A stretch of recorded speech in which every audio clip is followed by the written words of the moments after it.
Hello everyone, welcome to size academy. தொடர்ந்து நம்ம Indian polity classes பார்த்துட்ருக்கோம். ப்ரீவியஸ் கிளாஸில் பிரசிடெண்ட்டோட ஆர்டிகல்ஸ் 52லேருந்து 62 வரைக்கும் நம்ம கவர் பண்ணி முடிச்சிருப்போம். இந்த வீடியோவில் குடியரசுத் தலைவருக்கான அதிகாரங்கள் என்னென்ன இருக்குது அப்படின்றத பற்றி டீட்டெயில்டாக பார்த்துடலாம். இந்த கிளாஸ் கம்ப்ளீட் பண்ணிட்டா நம்ம பிரசிடெண்ட் டாபிக் முடிச்சிடுவோம். நெக்ஸ்ட் கிளாஸில் நம்ம வைஸ் பிரசிடெண்ட்லேருந்து ஸ்டார்ட் பண்ணலாம். இதில் குடியரசுத் தலைவருக்கான நிர்வாக அதிகாரங்கள், சட்டமன்ற அதிகாரங்கள் மற்றும் நிதி அதிகாரங்கள், அப்புறம் நீதி அதிகாரங்கள், இராணுவ அதிகாரங்கள், அப்புறம் நெருக்கடி கால நிலையில் குடியரசுத் தலைவருக்கான முக்கிய அதிகாரங்கள் பற்றி எல்லாத்தையுமே டீட்டெயில்டாக அந்த கிளாஸில் பார்க்கலாம். ஸோ கிளாஸ் ஸ்டார்ட் பண்ணலாம். ஸோ ஃபர்ஸ்ட் நிர்வாக அதிகாரங்கள். இதில் என்ன கொடுத்துருக்காங்கன்னு பார்க்கலாம். அரசியலமைப்பு சட்டப்பிரிவு 77 படி, அதாவது ஆர்டிகல் 77 படி, நடுவண் அரசின் ஒவ்வொரு நிர்வாக நடவடிக்கையும் குடியரசுத் தலைவரின் பெயராலேயே மேற்கொள்ளப்பட வேண்டும். அப்போ நிர்வாக நடவடிக்கைகள் அனைத்துமே குடியரசுத் தலைவரோட பெயர் அடிப்படையில் தான் கொண்டு வரணும்னு சொல்லியிருக்காங்க. ஸோ என்னென்ன இருக்குது அப்படின்றது டீட்டெயில்டாக பார்க்கலாம். பிரதம அமைச்சரையும் மற்ற அமைச்சர்களையும் குடியரசுத் தலைவர் நியமிக்கிறார். பிரதம அமைச்சர் மற்ற அமைச்சர்கள் அவங்கள குடியரசுத் தலைவர் நியமனம் செய்கிறாங்க. அவர் பிரதம அமைச்சரின் ஆலோசனைப்படி அமைச்சரவை உறுப்பினர்களுக்கு துறைகளை ஒதுக்கீடு செய்கிறார். அப்போ அமைச்சரவையோட ஒவ்வொரு துறைகள், மினிஸ்டர்ஸ்லாம் அப்பாயின்மெண்ட் நம்ம பண்ணுறோம்ல, அது பிரைம் மினிஸ்டரோட பிரதம அமைச்சரின் அவரோட ஆலோசனைப்படி தான் மற்ற அமைச்சர்கள் உறுப்பினர்கள் எந்தெந்த துறைக்குன்னு குடியரசுத் தலைவர் நியமனம் செய்கிறார். அங்கே அட்வைஸ் அவங்க யாரை சூஸ் பண்ணணும்னு சொல்கிறது பிரதம அமைச்சர் தான் சொல்கிறார், அதாவது பிரதமர் தான் சொல்கிறாங்க. இந்தியாவின் மிக முக்கிய பதவிகளான மாநில ஆளுநர்கள், உச்ச நீதிமன்ற மற்றும் உயர் நீதிமன்ற தலைமை நீதிபதிகள், இதர நீதிபதிகள், இந்திய அரசின் தலைமை வழக்கறிஞர், தலைமை கணக்கு தணிக்கையாளர், இந்திய தலைமை தேர்தல் ஆணையர் மற்றும் 2 தேர்தல் ஆணையர்கள், நடுவண் அரசு பணியாளர் தேர்வாணையத்தின் தலைவர் மற்றும் இதர உறுப்பினர்கள், மற்ற நாடுகளுக்கான தூதர்கள் மற்றும் உயர் ஆணையர்கள், இவங்க எல்லாரையுமே குடியரசுத் தலைவர் தான் நியமனம் செய்கிறாங்க. அப்போ யார் யாரை நியமனம் செய்கிறாங்கன்றதுல நீங்கள் கிளியராக இருக்கணும்.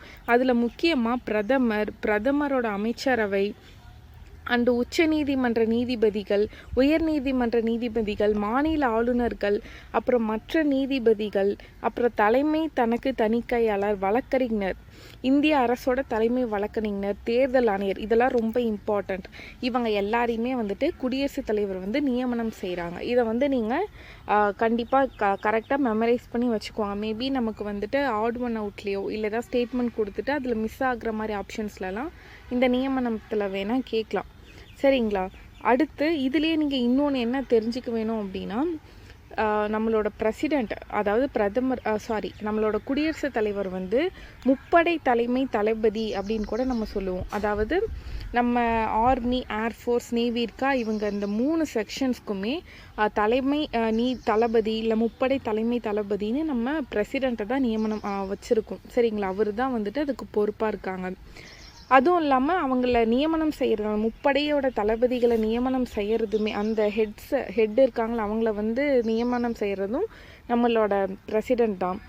அதுக்கப்புறம் போர் பிரகடனம்னு நம்ம சொல்லுவோம். ஏதாவது போர் வருதுன்னா அப்போ அந்த டைமில் வாரை டிக்ளேர் பண்ணுறது, இல்லை போர் நடந்துட்டுருக்குறா அதை திரும்ப பெறுறது, இந்த மாதிரியான அதிகாரமுமே அதாவது இராணுவ அதிகாரம்னு நம்ம சொல்கிறோம், அதுவுமே பிரசிடெண்ட் கிட்ட தான் இருக்குது. சரிங்களா? இது ஞாபகம் வச்சுக்கோங்க.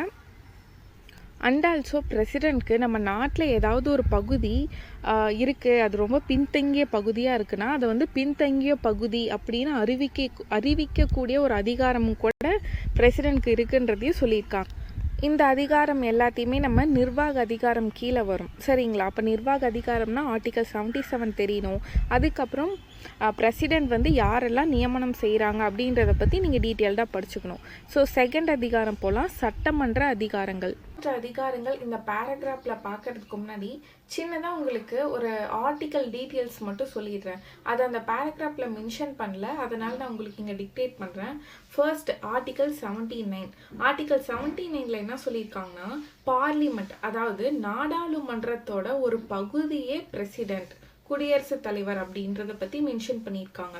அடுத்து ஆர்டிகல் 80ல என்ன சொல்லியிருப்பாங்கன்னா, மாநிலங்களவை இருக்குல்ல, ராஜ்யசபா, அதுல கலை, இலக்கியம், அறிவியல், சமூக சேவை இந்த மாதிரியான துறைகள்ல சிறந்து விளங்கும் 12 நபர்களை பிரசிடென்ட் வந்து நியமனம் செய்யறாங்க. எங்க? மாநிலங்களவையில, ராஜ்யசபால. அதை பத்தி சொல்றது ஆர்டிகல் 80. அடுத்து ஆர்டிகல் 85ல என்ன சொல்லியிருக்காங்கன்னா, ஆர்டிகல் 85 படி நாடாளுமன்ற கூட்டத்தொடரை குறைந்தபட்சம் ஆண்டிற்கு 2 முறையாவது கூட்டும் பொறுப்பை பெற்றுள்ளார். பிரசிடென்ட் வந்து ஆர்டிகல் 85 படி என்ன சொல்லியிருக்காங்கன்னா, நாடாளுமன்ற கூட்டத்தொடர் இருக்குல்ல, அதை வந்து ஒரு இயருக்கு குறைஞ்சபட்சம் 2 முறையாவது அந்த கூட்டத்தொடர் வந்து கூட்டிடணும். அந்த பொறுப்பு குடியரசுத் தலைவர்கிட்ட இருக்கு. அதுவும் இல்லாம அந்த ஒரு கூட்டத்தொடர் நடந்துச்சுன்னா அடுத்த கூட்டத்தொடர் நடக்கிறதுக்கு இடைப்பட்ட காலம் வந்து 6 months கிராஸ் பண்ணக்கூடாது. 6 மாதம்னா அதிகபட்ச டைம். அதுக்குள்ள இன்னொரு கூட்டத்தொடரை கூட்டிடணும். அதன்படி பார்த்தா பெர் இயருக்கு மினிமம் 2 times ஆவது என்ன பண்ணியிருக்கணும், அவங்க கூட்டத்தொடர் வந்து ஃபார்ம் பண்ணியிருக்கணும் அப்படின்றத பத்தி சொல்றது ஆர்டிகல் 85. அதனுடைய பொறுப்பு பிரசிடென்ட் கிட்ட இருக்குன்னு சொல்றாங்க. அதனால இந்த சட்டமன்ற அதிகாரம் 85 படி பிரசிடென்ட் கிட்ட வருது. அண்ட் ஆல்சோ நாடாளுமன்ற கூட்டத்தொடர் இப்ப வந்து ஆன் பண்ணிட்டாங்க, அதாவது ஃபார்ம் பண்ணிட்டாங்க. அதை முடிவுக்கு கொண்டு வர்றது, இல்லை என் பண்றது, இல்லைன்னா மக்களவையை கலைக்க அதிகாரம் இருக்கிறது எல்லாமுமே இந்த 85 கீழே பிரசிடென்ட்க்கு இருக்குன்னு சொல்றாங்க. சரிங்களா? அது இல்லாம ஆர்டிகல் 86 படி அந்த கூட்டத்தொடர் நாடாளுமன்ற அவைகள்ல பிரசிடென்ட் வந்து உரை நிகழ்த்தலாம், செய்தி சொல்லலாம், அந்த மாதிரியான அதிகாரம் இருக்கு. அதுல வந்து அவங்க ஸ்பீக் பண்ணலாம், நிறைய வந்து இந்த மாதிரி முன்மொழிவாங்கல்ல, அந்த மாதிரி எல்லாம் சொல்ற அதிகாரம்லாம் இருக்கு, சிறப்புரை நிகழ்த்தக்கூடிய அதிகாரம் இருக்குன்னு சொல்லி ஆர்டிகல் 86 படி அவங்க வந்து சொல்லியிருக்காங்க. ஆர்டிகல் 86 கீழே அது வருது. அடுத்து ஆர்டிகல் 93ல என்ன சொல்றாங்க அப்படின்னா, மக்களவை சபாநாயகர், துணை சபாநாயகர் இந்த 2 பதவியுமே காலியாக இருக்கும்போது ஏதாவது ஒரு மக்களவை உறுப்பினரை தற்காலிகமாக சபாநாயகராக நியமிப்பார். அந்த அதிகாரம் சொல்றத பத்தி சொல்றது ஆர்டிகல் 93. அதாவது ஆர்டிகல் 93ல என்ன சொல்லியிருக்காங்கன்னா, மக்களவையில இருக்க, அதாவது லோக்சபால இருக்க சபாநாயகர் இல்லைன்னா துணை சபாநாயகர் இந்த 2 பதவியுமே காலியா இருக்கு அப்படின்னா அந்த இடத்துல ஏதாவது ஒரு மக்களவை உறுப்பினரை தற்காலிக சபாநாயகராக நியமனம் செய்யக்கூடிய அதிகாரம் பிரசிடென்ட்க்கு இருக்குன்னு சொல்றது ஆர்டிகல் 93. ஓகேங்களா? அடுத்து பாருங்க, அதே மாதிரி ஆர்டிகல் 89 இது வந்து ராஜ்யசபாக்கு, ஆர்டிகல் 93 வந்து லோக்சபாக்கு. அப்ப ராஜ்யசபா மாநிலங்களவையில இருக்க உறுப்பினர் இருக்காங்கல்ல, அதாவது மாநிலங்களவையோட தலைவர் இல்லைன்னா துணைத் தலைவர் இந்த 2 பதவியுமே காலியா இருக்கும் போது ஒரு மாநிலங்களவை உறுப்பினரை தற்காலிக தலைவரா நியமனம் செய்யறத பத்தி சொல்றது ஆர்டிகல் 89. அப்ப 93 வந்து லோக்சபால இருக்க ஸ்பீக்கர் பொசிஷன் காலியா இருந்தா தற்காலிக சபாநாயகருக்கு சொல்றது, 89ல ராஜ்யசபா தலைவருக்கு. ஓகேங்களா? இதை வந்து ஞாபகம் வச்சுக்கோங்க. அடுத்து ஆர்டிகல் 99 இதுல சட்டமன்ற அதிகாரம் என்ன சொல்லியிருக்காங்கன்னா, நாடாளுமன்ற உறுப்பினர்கள் இருக்காங்க இல்லையா, அவங்களுக்கு பதவி பிரமாணம் செய்து வைக்கும் அதிகாரம் பிரசிடென்ட்க்கு இருக்கு அப்படின்னு சொல்றது ஆர்டிகல் 99. இதை வந்து ஞாபகம் வச்சுக்கோங்க. அதுவும் இல்லாம இன்னொன்னு என்னன்னா, இப்போ ஆர்டிகல் 102 சொல்லியிருக்காங்க. ஆர்டிகல் 102ல என்னன்னா, தேர்தல் ஆணையத்தை வந்து கலந்தாலோசித்ததுக்கு அப்புறமா நாடாளுமன்ற உறுப்பினர்களை தகுதி இழப்பை தீர்மானிக்கிறார். அதாவது நாடாளுமன்ற உறுப்பினர்களோட தகுதி நீக்கம் இல்ல தகுதி இழப்பு இருக்கு அப்படின்னா அப்போ வந்து யாரோட அட்வைஸ், தேர்தல் அவங்களோட அட்வைஸின் படி அவங்களை ரிமூவ் பண்றாங்க அப்படின்றத பத்தி சொல்றது ஆர்டிகல் 102. அடுத்து ஆர்டிகல் 108ல என்ன சொல்லியிருக்காங்கன்னா, நாடாளுமன்ற கூட்டத்தை கூட்டும் அதிகாரம், அவருக்கு அந்த அதிகாரம் இருக்கு அப்படின்ற சொல்றது ஆர்டிகல் 108. இது வந்து ஞாபகம் வச்சுக்கோங்க. அடுத்து முக்கியமான ஒரு ஆர்டிகல் 111 ஞாபகம் வச்சுக்கோங்க. 111ல என்ன சொல்லியிருக்காங்கன்னா, நாடாளுமன்றத்துல நிறைவேற்றப்பட்ட மசோதாக்கள் இருக்கு இல்லையா, அதை வந்து ஒப்புதல் அளிக்கவும், அதை அப்ரூவல் பண்றதுக்கு இல்லைன்னா நிறுத்தி வைக்கிறதுக்கு இல்லைன்னா அந்த மசோதாவை திரும்ப அவைகளுக்கு ஒண்ணு மாநிலங்களவையோ இல்லை யாரு கொடுத்துருக்காங்களோ மக்களவையோ அந்த மசோதாவை திருப்பி அனுப்பக்கூடிய அந்த அதிகாரம் வந்து பிரசிடென்ட்க்கு இருக்குன்னு சொல்றது 111. ஆனா இதுல ஒரு எக்ஸப்ஷனல் கேஸ் இருக்கு.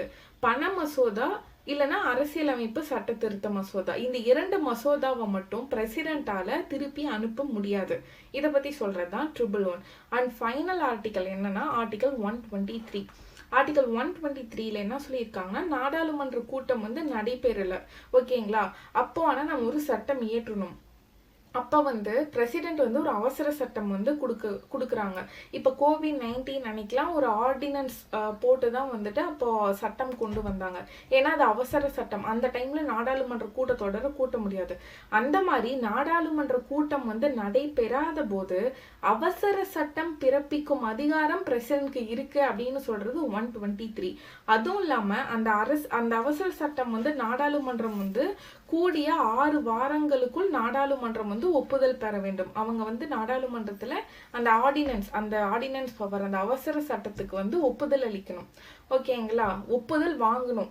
அது வந்து 6 மந்த், அந்த அடுத்த கூட்டத்தொடர் கூட்டுற வரைக்கும் அந்த ஆர்டினன்ஸ் இருக்கும். அடுத்த 6 மந்த்ஸ்ல அவங்க என்ன பண்ணணும், அப்ரூவல் வாங்கிடணும். ஸோ இதுதான் வந்து குடியரசுத் தலைவருக்கான அந்த சட்டமன்ற அதிகாரங்கள். இதுல நீங்க தெரிஞ்சுக்க வேண்டிய ஆர்டிகல் 123, 111, 108, அடுத்து 102, அடுத்து 99 ஆர்டிகல், அடுத்து 89, 93, 86, அப்புறம் 85 அண்ட் 80, 331, 79. இதை ஸ்கிரீன்ஷாட் எடுத்துக்கோங்க. இந்த ஆர்டிகல்ஸ் எல்லாமே வந்து சட்டமன்ற அதிகாரங்கள், அதுக்கு கீழே பிரசிடென்ட்க்கு வருது. இது ஃபர்தராக நெக்ஸ்ட் கிளாஸ்லாம் பார்க்கல, நம்ம பார்லிமெண்ட் சாப்டர் இந்த மாதிரிலாம் பார்க்கல வரும். பட் நான் உங்களுக்கு டைரெக்டாக பேராகிராஃபில் இருக்கிறது சொல்லிட்டு போயிருக்கலாம். பட் நீங்கள் என்ன அதிகாரம்னு இங்கே தெரிஞ்சுக்கக்குள்ள ஆர்டிக்கலையும் சேர்த்து தெரிஞ்சுக்கணுன்றதுக்காக உங்களுக்கு தனியாக மென்ஷன் பண்ணேன். ஸோ இதை வந்து பார்த்து வச்சுக்கோங்க. அடுத்து இப்போ நம்ம அந்த பேராகிராஃபில் என்ன இருக்குன்னு ஷார்ட் நோட்ஸ் அதை பார்த்துடலாம். இதில் இப்போ நான் டிக்டேட் பண்ணியிருக்கிறது தான் இதுலேயும் இருக்கும், பட் ஜென்ரலாக இருக்கும். இப்போ என்ன கொடுத்துருக்காங்கன்னு பாருங்கள். உங்களுக்கு இந்த பிரசிடென்ட் ரிலேட்டடாக அதிகாரங்களில் எந்தெந்த இடத்துல என்னென்ன ஆர்டிக்கல் தேவையோ அதை உங்களுக்கு நான் சொல்லிடுவேன், ஓகேங்களா. மற்றபடி மற்ற அதிகாரங்களை எது தெரிஞ்சுக்கிட்டா போதும் அப்படின்றத நான் ஷார்ட்டாக உங்களுக்கு சொல்லிட்டேன். இப்போ இந்த பேராகிராஃபில் என்ன இருக்குன்னு பார்க்கலாம். பொது தேர்தலுக்கு பின்னர் நாடாளுமன்றத்தின் புதிய கூட்டத்தொடரை இவர் உரையாற்றி துவக்கி வைக்கிறார். மேலும் ஒவ்வொரு ஆண்டின் நாடாளுமன்றத்தின் முதல் கூட்டம் இவருடைய உரையுடன் துவங்குகிறது. குடியரசுத் தலைவர் ஆண்டுக்கு 2 முறை நாடாளுமன்றத்தை கூட்டுகிறார். இப்ப நம்ம பார்த்தோம் இல்லையா, இப்ப புதிய நாடாளுமன்றம், அதாவது நாடாளுமன்றத்தின் புதிய கூட்டத்தொடர், இது என்ன சொல்றாங்கன்னா, இப்ப பொது தேர்தல் நடக்குது, லோக்சபா எலெக்ஷன்ஸ் நடக்கும் பார்லிமெண்ட்ல. அது நடந்ததுக்கு அப்புறம் புது கவர்மெண்ட் ஃபார்ம் பண்றாங்க. அந்த கவர்மெண்ட் ஃபார்ம் பண்ண மாட்டி அவங்க ஃபர்ஸ்ட் புதுசா ஒரு கூட்டத்தொடர் அப்பதான் கூட்டுறாங்க. அந்த கூட்டத்தொடர்ல ஸ்டார்ட் பண்றதுக்கு முன்னாடி குடியரசுத் தலைவர் தான் வந்து உரை வழங்குறாங்க, ஓகேங்களா, முன்மொழிகிறாங்க. இது முடிஞ்சதுக்கு அப்புறம் இது ஒரு கேஸ் ஞாபகம் வச்சுக்கோங்க. செகண்ட் கேஸ் என்ன, ஒவ்வொரு ஆண்டும் புதுசா தொடங்குது. நியூ இயர்க்கு அப்புறம் சொல்றேன், நியூ இயர்க்கு அப்புறம் ஒரு இயர் தொடங்கினதுக்கு அப்புறம் புதுசா ஒரு கூட்டத்தொடர் துவங்குறாங்க அப்படின்னா அந்த முதல் கூட்டமும் இவருடைய உரைக்கு அப்புறம் தான் அது வந்து கன்டினியூ பண்றாங்க. இதையும் ஞாபகம் வச்சுக்கோங்க. அண்ட் ஆல்சோ நம்ம பார்த்தது அந்த 2 முறை வந்து ஒரு நாடாளுமன்றத்தை கூட்டணும் அப்படின்றத பத்தி சொல்லியிருக்காங்க. குடியரசுத் தலைவர் வந்து ஆண்டுக்கு 2 முறை நாடாளுமன்றத்தை கூட்டணும்னு பத்தி சொல்றது சட்டமன்ற அதிகாரங்கள் கீழே வருது. ஏதாவது பேக்ரவுண்ட் நாய்ஸ் வந்தால் கொஞ்சம் அட்ஜஸ்ட் பண்ணிக்கோங்க. நெக்ஸ்ட் வீடியோலேருந்து நான் அதை ரெக்டிஃபை பண்ணிடுறேன். ஸோ அடுத்து, அவர் நாடாளுமன்றத்தின் எந்த ஒரு அவையிலும் ஒரு சட்ட மசோதா நிலுவையில் இருந்தாலும் அது குறித்த செய்தியை நாடாளுமன்றத்திற்கு அனுப்பலாம். அப்போ என்னது, ஒரு சட்ட மசோதா வந்து நிலுவையில் இருக்கு, ரொம்ப நாளால் நாடாளுமன்றத்தில் அவையில நிலுவையில் இருக்குன்னா அதை பத்தி வந்து அவங்க கொஸ்டின் ரைஸ் பண்ணலாம். அடுத்து, குடியரசுத் தலைவரின் ஒப்புதல் பெற்ற பின்னரே அனைத்து மசோதாக்களும் சட்டமாகின்றன. இது மோஸ்ட் இம்பார்ட்டன்ட். நிதி மசோதாவை குடியரசுத் தலைவரின் ஒப்புதல் இன்றி நாடாளுமன்றத்தில் அறிமுகம் செய்ய முடியாதுன்னு சொல்றாங்க. நிதி மசோதாவை மட்டும் குடியரசுத் தலைவரோட ஒப்புதலோடு தான் என்ன பண்ண முடியும், ஃபர்ஸ்ட் அறிமுகமே செய்ய முடியும். நாடாளுமன்றத்தின் இரு அவைகளையோ அல்லது ஏதேனும் ஒரு அவையின் கூட்டத்தையோ குடியரசுத் தலைவர் முடிவுக்கு கொண்டு வரலாம். ஸோ அப்போ முடிவுக்கு கொண்டு வர அதிகாரமும் என்ன பண்றது, குடியரசுத் தலைவருக்கு இருக்கு. மக்களவையின் 5 ஆண்டு காலம் முடியும் முன்னரே அதனை கலைக்கும் அதிகாரமும் இவருக்கு உண்டு. ஸோ இதையும் வந்து பார்த்து வச்சுக்கோங்க. இதெல்லாம் எக்ஸ்ட்ரா டீட்டெயில்ஸ் வருது பாருங்க. அடுத்து, இலக்கியம், அறிவியல், விளையாட்டு, கலை மற்றும் சமூக பணி ஆகிய துறைகளில் சிறந்து விளங்கும் 12 நபர்களை குடியரசுத் தலைவர் மாநிலங்களவைக்கு நியமிக்கிறார். ஸோ அப்போ நியமிக்கிறார் மாநிலங்களவைக்கு. யாரும் அந்த 12 மெம்பர்ஸ் இதில் அவங்க பெஸ்ட்டாக இருக்காங்களோ, இது நம்ம அங்கே பார்த்தோம்ல. அடுத்து மேலும் ஆங்கிலோ இந்தியர் சமூகத்தை சேர்ந்த 2 நபர்களை மக்களவையில் போதுமான பிரதிநிதித்துவம் இல்லை என்று கருதும் பட்சத்தில் குடியரசுத் தலைவர் நியமிக்கிறார்.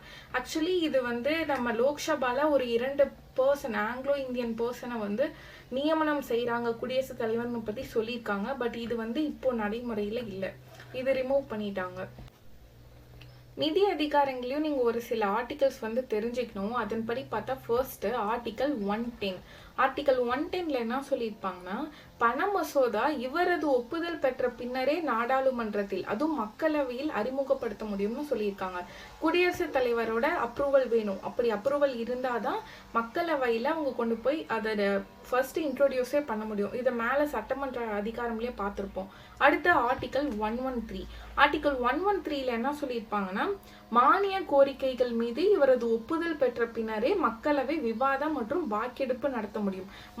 மானிய கோரிக்கைகள், இந்த மணி பட்ஜெட் ரிலேட்டடா அந்த கோரிக்கைகள் வைக்கிறாங்க இல்லையா, அது இவருடைய ஒப்புதல் கொடுக்கணும். அப்பதான் வாக்கெடுப்பு விவாதமே நடத்த முடியும் அப்படின்றத பத்தி சொல்லியிருக்காங்க. அடுத்து ஆர்டிகல் 1112 படி ஆண்டு நிதி நிலை அறிக்கை இருக்குல்ல, மத்திய பட்ஜெட், அது இவரோட பரிசீலனைக்கு பின்னரே நாடாளுமன்றத்துல தாக்கலே செய்யணும் அப்படின்றத பத்தி சொல்றது ஆர்டிகல் 1112. அடுத்து ஆர்டிகல் 280.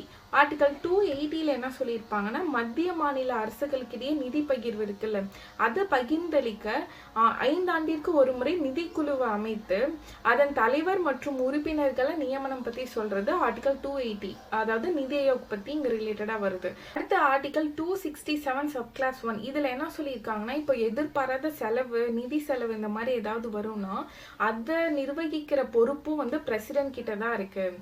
அதுவும் இல்லாம அரசுக்கு எதிர்பாராத செலவு வரப்போ முன்பணம் கொடுப்பாங்க. அதை பத்தி சொல்றதுலாம் ஆர்டிகல் 267(1)ல வரும். ஓகேங்களா?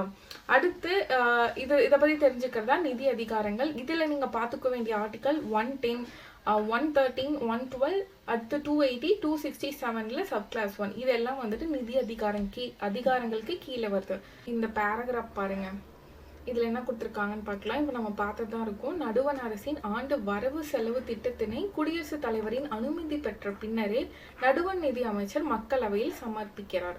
வரவு செலவு திட்டத்தை ஃபர்ஸ்ட் குடியரசுத் தலைவரோட அனுமதி பெற்றுதான் அதுக்கப்புறம் தான் என்ன சமர்ப்பிக்கணும். இந்திய அரசியலமைப்பு சட்டம் இந்திய அவசர கால நிதியினை குடியரசுத் தலைவரிடம் அளித்துள்ளது. அப்போ கான்ஸ்டிடியூஷன்ல என்ன சொல்லியிருக்காங்க, அவசர கால நிதியுமே குடியரசுத் தலைவர் கிட்ட தான் கொடுத்துருக்காங்க. அவரின் பரிந்துரையின்றி எந்த ஒரு மானிய கோரிக்கையும் கொண்டு வர முடியாது. அப்ப எந்த ஒரு மானியம் ரிலேட்டடா ஒரு கோரிக்கை வருது அப்படின்னாலும், லைக் பட்ஜெட், மணி பில், அத பண மசோதா எல்லாமே அவரோட பரிந்துரை ஃபர்ஸ்ட் தேவை. அதுக்கப்புறம் தான் அவையில கொண்டு வரவே முடியும். அடுத்து இந்தியாவின் அவசர நிதியிலிருந்து அரசின் எதிர்பாராத செலவினங்களை மேற்கொள்ளும் அதிகாரம் அவருக்கு மட்டுமே உண்டு. அதாவது முன்பணம் கொடுக்கலாம், இந்த மாதிரி அவசரமா ஒரு சில பட்ஜெட்க்கு இல்லாம எக்ஸ்ட்ரா செலவாயிடுச்சுன்னா அதை மேற்கொள்றதும் குடியரசுத் தலைவர் தான். அடுத்து ஒவ்வொரு 5 ஆண்டுகளுக்கும் ஒரு நிதி குழுவினை அமைக்கிறார். நிதி ஆயோக் இருக்குல்ல, அதை பத்தி சொல்லியிருக்காங்க.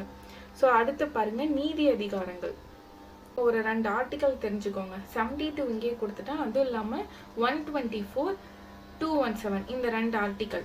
இதுல என்னன்னா, ஆர்டிகல் 124 படி உச்ச நீதிமன்ற நீதிபதிகளையும் ஆர்டிகல் 217 படி உயர் நீதிமன்ற நீதிபதிகளும் கொலீஜியத்தின் பரிந்துரைப்படி நியமிப்பார். அப்போ நீதிபதிகளை கொலீஜியம் அப்படின்ற சிஸ்டம் படி தான் எலெக்ட் பண்ணுவோம். இது நீதிபதிகளை நியமனம் செய்யறது கூடிய அவங்கள, அதாவது இப்போ நம்ம எலெக்ஷன் கமிஷன் அப்புறம் பிரசிடென்ட்க்குலாம் நம்ம எலெக்ஷன் வைக்கிறோம்ல, அந்த மாதிரி இவங்களை நியமனம் செய்யறதுக்கும் இந்த மாதிரியான நீதிபதிகளை தேர்ந்தெடுக்கக்கூடிய ஒரு சிஸ்டம் தான் கொலீஜியம் சிஸ்டம். அதன் அடிப்படையில நம்ம குடியரசுத் தலைவர் அவங்களை நியமனம் செய்யறாங்கன்னு சொல்றது 124, 217. அடுத்து இந்திய அரசியலமைப்பு சட்டத்தின் 72வது சட்டப்பிரிவு நீதிமன்றத்தால் தண்டனை பெற்ற ஒருவரின் தண்டனையை குறைக்கவும், ஒத்திவைக்கவும், தண்டனையிலிருந்து விடுவிக்கவும், மன்னிப்பு வழங்கவும் குடியரசுத் தலைவருக்கு அதிகாரம் உள்ளது. அதாவது ஆர்டிகல் 72 படி தண்டனையில குறைப்பு, யாருக்காவது தண்டனை வழங்குறாங்கன்னா அதுல குறைக்கிறதுக்கு, ஒத்தி வைக்கிறதுக்கு, இந்த மாதிரியான விஷயங்கள் அதிகாரம் பிரசிடென்ட்க்கு இருக்கு அப்படின்றத பத்தி சொல்லியிருக்காங்க. அடுத்து இன்னொன்று என்னன்னா, இதில் ஆர்டிகல் 143 படி உச்சநீதிமன்றத்திடம் ஆலோசனை கோரும் அதிகாரமுமே பிரசிடென்ட்க்கு இருக்குன்னு சொல்லியிருக்காங்க. இது ஆர்டிகல் 143. இதை வந்து ஞாபகம் வச்சுக்கோங்க. அது இல்லாமல் இப்போ இராணுவத்துக்கு தனியாக நீதிமன்றம் இருக்குல்ல, இராணுவ நீதிமன்றம், அதுவும் அண்ட் ஆல்சோ இராணுவத்தோட தீர்ப்பாயத்தில் வழங்கப்பட்ட தண்டனைகள், இராணுவ நீதிமன்றம் மற்றும் இராணுவ தீர்ப்பாயத்தில் வழங்கப்பட்ட தண்டனைகளையுமே வந்து குடியரசுத் தலைவர் ரத்து செய்யலாம் அப்படின்றத பற்றி சொல்லியிருக்காங்க. ஸோ இதை ஞாபகம் வச்சுக்கோங்க. ஸோ அப்போ இதில் தெரிஞ்சுக்க வேண்டிய ஆர்டிக்கல் 124 உச்சநீதிமன்ற நீதிபதி, 217 உயர் நீதிமன்ற நீதிபதி, இவங்களை நியமனம் செய்யக்கூடிய அதிகாரம் இருக்கு. அடுத்த ஆர்டிக்கல் 72 இருக்கு. அடுத்த ஆர்டிக்கல் 143, அதாவது நம்ம உச்ச நீதிமன்ற நீதிபதி கிட்ட ஆலோசனை கேட்கலாம் பிரசிடென்ட். இதை பத்தி சொல்றது நீதி அதிகாரங்கள். நிதி அதிகாரம்க்கும் நீதி அதிகாரம்க்கும் கன்ஃபியூஸ் பண்ணிக்காதீங்க, கரெக்டா படிச்சுக்கோங்க. அடுத்து இராணுவ அதிகாரங்கள். இராணுவ அதிகாரங்கள் நம்ம ஃபர்ஸ்டே இங்கே பார்த்துருப்போம்ல, இந்த முப்படை தளபதி, அதன் அடிப்படையில் இங்கே பார்த்தோன்னா இராணுவ அதிகாரங்களில் நடுவண் அரசின் பாதுகாப்பு படையின் தலைமை தளபதி என்ற அதிகாரத்தை சட்டப்பிரிவு 53 சப்கிளாஸ் 2 குடியரசுத் தலைவருக்கு வழங்கியுள்ளது. அவர் சட்டத்தின் இராணுவத்தை வழிநடத்துகிறார். அந்த முப்படை தளபதி அப்படின்னு சொன்னோம்ல, அந்த ஆர்டிகல் 53 சப்கிளாஸ் 2. அடுத்து ராஜதந்திர அதிகாரங்கள். இதுல என்ன கொடுத்துருக்காங்கன்னு பார்க்கலாம். வெளிநாடுகளுக்கான இந்திய தூதர்களை குடியரசுத் தலைவர் நியமிப்பதோடு மட்டுமல்லாமல் அவர் இந்தியாவுக்கான வெளிநாட்டு தூதர்களையும் வரவேற்கிறார். அதாவது வெளிநாடுகளுக்கான இந்திய தூதர்கள் பத்தி சொல்லியிருக்காங்க. வெளிநாடுகளுக்கான அனைத்து உடன்படிக்கைகளையும் ஒப்பந்தங்களையும் குடியரசுத் தலைவரின் பெயராலே நடைபெறுகின்றன. ஸோ இந்த அதிகாரங்கள் பார்த்துக்கோங்க, ஜஸ்ட் ஜென்ரலாக தெரிஞ்சு வச்சுக்கோங்க. அடுத்து முக்கியமான ஒரு அதிகாரம் நெருக்கடி நிலை அதிகாரம்.